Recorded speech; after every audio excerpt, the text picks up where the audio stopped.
12 CBSE बेटा business studies के अंदर स्टाफिंग चैप्टर से एक बहुत ही इंपॉर्टेंट टॉपिक है जो केस स्टडी की फॉर्म में आपको एग्जाम में पूछा जा सकता है। 1 मिनट के अंदर एक बहुत ही सिंपल इजी ट्रिक के साथ मैं आपको सारे के सारे इसके पॉइंट्स याद करवा देता हूं बेटा। टॉपिक है रिक्रूटमेंट।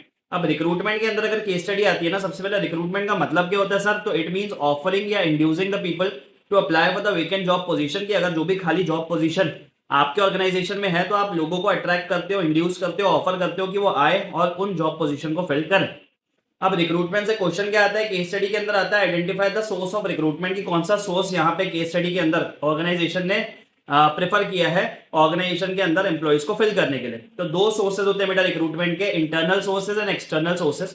इंटरनल सोर्स का अगर क्वेश्चन हुआ तो आंसर दो में से एक होगा, ट्रांसफर या प्रमोशन। बस टीपी दो आंसर होते हैं इंटरनल सोर्स के अंदर, या तो ट्रांसफर होगा या तो प्रमोशन होगा।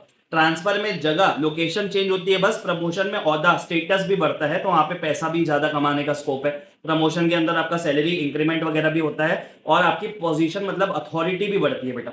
दूसरा आता है एक्सटर्नल सोर्सेज के अंदर। प्रॉब्लम इंटरनल में नहीं है, इंटरनल का क्वेश्चन आया तो इजीली बन जाता है। एक्सटर्नल में अगर आया तो 10 सोर्सेज होते हैं और वो 10 सोर्सेज में से आपको आइडेंटिफाई करना पड़ता है कि कौन सा सोर्स ऑफ रिक्रूटमेंट कंपनी ने प्रेफर किया है। तो अब ये 10 सोर्स याद करने में बड़ी प्रॉब्लम आती है बच्चों को, तो एक सिंपल सी ट्रिक आपको बता देता हूं जिससे आपको ये 10 सोर्स याद हो जाएंगे बेटा। तो ट्रिक है DC pacer law.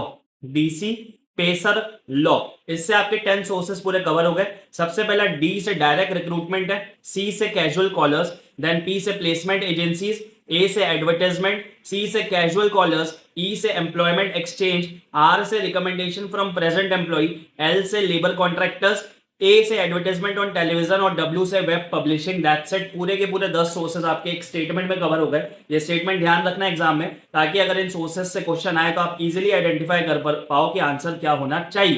That's it. ज्यादा से ज्यादा इस सीरीज को अपने फ्रेंड्स के साथ शेयर कीजिए ताकि सबको सोर्सेज ऑफ रिक्रूटमेंट याद करने में हेल्प मिले बेटा। Thank you.